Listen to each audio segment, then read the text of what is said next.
Hi, I'm Pedro from Pedro's Garage, and if you've seen any of my other videos regarding the intermediate shaft bearing and its failure on the Porsche cars from 97 through '08, um, you've seen my explanation of how and why it fails. But there's a couple of questions that I keep getting from people that have seen the videos and have gone to my website and read over all the documentation. And basically, the question is, number one, how does the oil get inside the shaft if the shaft is sealed to do its damage? And number two is, what do I recommend as a final solution for the issue of the intermediate shaft bearing in all of these engines? So here's the answers. Number one, here's the intermediate shaft. You've seen it before. It's basically a hollow tube that transfers movement from the crank to the cams. So it's an intermediate shaft. It goes from the crank to the intermediate shaft, from the intermediate shaft to the cams. And that's just to transfer the movement up to the heads and move the valves, open and close the admission and the intake and the exhaust valves. But the shaft itself on one end is completely welded shut, and here's where it rides right up against the oil pump. And then the other end, where the failures happen, is open and actually sealed by the intermediate shaft bearing. As you see, the bearing has an outer seal and an inner seal, and it was provided with lifetime lubrication. And they're all the same. This is the single row that appears in the 2001 to 2005, more or less, model year cars. This is the dual row bearing. As you see, it's basically twice as wide, and this is the bearing that appears in 97 through 2000 Boxsters and Carrera, and then this is the larger single row, and if you compare it to the standard, this is the one that came up in 2005 and a half, and is in all of the Caymans and all of the second generation 987, 997s. But the design is basically the same. It's got two seals, one inside, one outside, and it's a it's a ball bearing. This is the one that can't be replaced because the hole in the engine is just big enough for this bearing to come out. But then when they put in the bigger one, there's no way that it would fit the hole, and that's why this bearing can't be replaced easily unless you take apart the engine. So let's get back to the answers. Number one, how does the oil get inside the shaft to do its damage if it's welded shut on one end and it has a dual sealed bearing on the other, and it's pressed into place? Well, here's what happens when the shaft is assembled in the factory. It's basically as I said, a hollow tube full of air. Once you put an engine together and you put it in the car and you put the correct amount of oil in it, you're going to have the oil level sitting right around here. So about a third of the bearing is going to be immersed in oil. The other third is going to be outside. This is the engine crankcase, so the oil will be sitting here this way. So when you get the car for the first time, you get your car, you run it, you go out for a great drive, you get it really heat, you get heat build up inside. The shaft is going to get to over 250 degrees Fahrenheit. You've got 3 cylinders on one side, you've got 3 cylinders on the other side, you've got hot oil splashing on it, so it's going to get quite hot. Then you come back home from your drive, you park it in your garage, and here's what happens. The air inside, and according to the law of gases, when you heat up a gas, this gas is going to expand and its pressure is going to go up. That's just physics, and that's going to happen. So when you heat up the engine in the car, the gas that's in here, air, is going to expand. It's going to put a lot of pressure on it, and one of two things would happen. If you keep rising, the pressure keeps rising, this is going to blow up like a pipe bomb. Or number two, the pressure is going to have to relieve itself and escape somehow, and that's exactly what happens. You've got a little bit of pressure come from inside make its way through the inner seal, through the bearing, and through the outer seal, and escape into the crankcase of the engine. So, and that's fine, and the shaft is in one piece, and the pressure escape. But now you park it in your garage, and it cools overnight or throughout a week or a month, and you don't use the car. And now what happens? You have, as the engine cools down, now you have the pressure in here gets reduced, and gets reduced even below what the atmospheric pressure is, because you now have less air. Remember, some of that air escaped into the crankcase, so you now have a partial vacuum, which is sucking in. And because you have the bearing partially immersed in oil, some droplets of oil are going to may go through the bottom end of the bearing, through the outer seal, through the inner seal, and make it into the shaft. And every time you drive the car, the same thing's going to happen. The excess pressure is going to come out. Then when it cools down, you're going to have a partial vacuum that's going to keep sucking.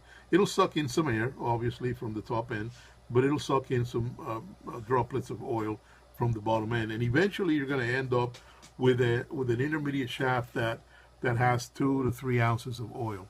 And every time that you drive the car from that point on, it balances itself. Doesn't keep happening all the time. After a certain amount of time, you're going to have a set amount of oil in here, and that's it. But every time you drive it, you're going to be cooking it, and that's what makes that oil inside the shaft. First, it becomes rancid, then it becomes acid, and then now you have an acid that's acting upon the inside seal of the intermediate shaft bearing. Eventually, permeates the seal, gets inside the bearing, dissolves the grease, and now you have a bearing that's running completely dry inside a very hot environment. And there's metal fatigue. It fails, and then as soon as it fails, the shaft will drop a little bit. And these are the timing chains that go on these sprockets to pull the valves in sync with the movement of the engine. Once this drops a little bit, timing jumps, and now you've got piston hitting valves, and all hell breaks loose inside the engine, and you have catastrophic engine failure. So that's how it happens. It doesn't happen to every car. Obviously, there are a lot of these sealed bearings that never fail. They don't allow any oil in, and that's why you see probably 8 or 9 out of every 10 cars that we open up are dry inside. The shaft is dry, but you get about 1 or 1.5 out of every 10 that you have that oil in there. And once that oil gets in there, that's the beginning of the failure for the intermediate shaft. That's the answer to question number 1. The answer to question 2 is, which one do I recommend of all the solutions out on the market? And the answer is simple. It's got to be the direct oil feed, because the direct oil feed is the only one that believes that the bearing was never the issue. The bearing inside these cars was not under-designed.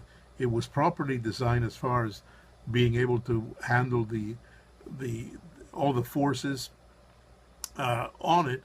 There's no way that a Porsche engineer would design one of these to be weak and have it fail just because it wasn't enough. But what happens is, everyone else believed initially, because this is what was failing, that the issue was the bearing. So they came out with a hybrid ceramic bearing that has ceramic balls that are very, very hard, much harder than the outer steel race. So eventually that ceramic ball etches a rut inside the cage, and then it does the same thing. It fails, not because the ball failed, but because it comes out of the cage, because it's eating away at it.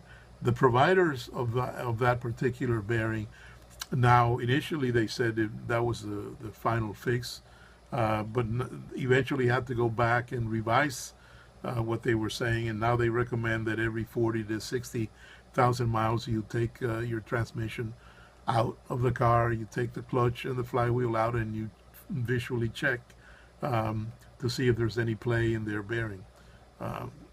We think that that's a no-no, because you're going to have to be doing all that work every couple of years if you drive enough, and it gets very expensive.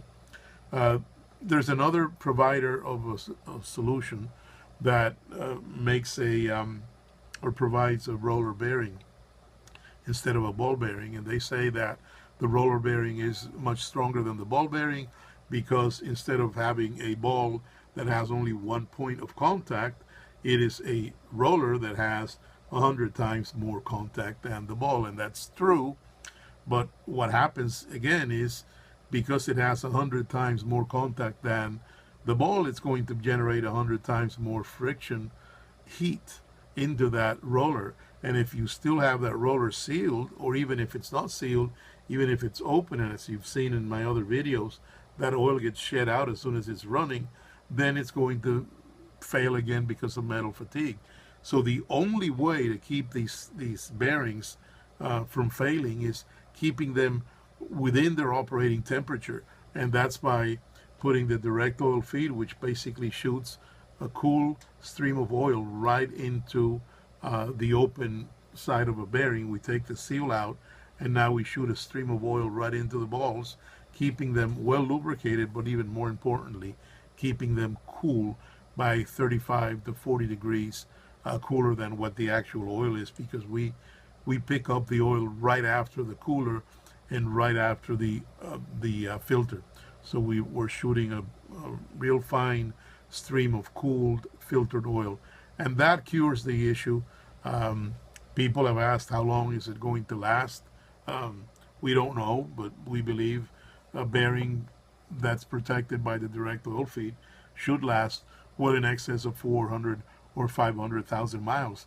The one in my car now has 125,000 miles, and it's running perfectly. I expected that it should still be there within another 200,000 or 300,000 miles. So if you check back with me in about 10 or 15 years, I'll let you know how we're doing. So thank you for watching, and these cars are really worthwhile saving once you take care of the issues that they have with this by putting in a direct oil feed. You're going to enjoy your car. You're going to have peace of mind, and it's a great investment whether you want to keep the car or whether you plan on selling it in the future. It's like I always tell people, it's like adding a bathroom or working on the kitchen in your house. You probably will get much more out of it than what you put in. So again, thanks for watching, and happy Porscheing.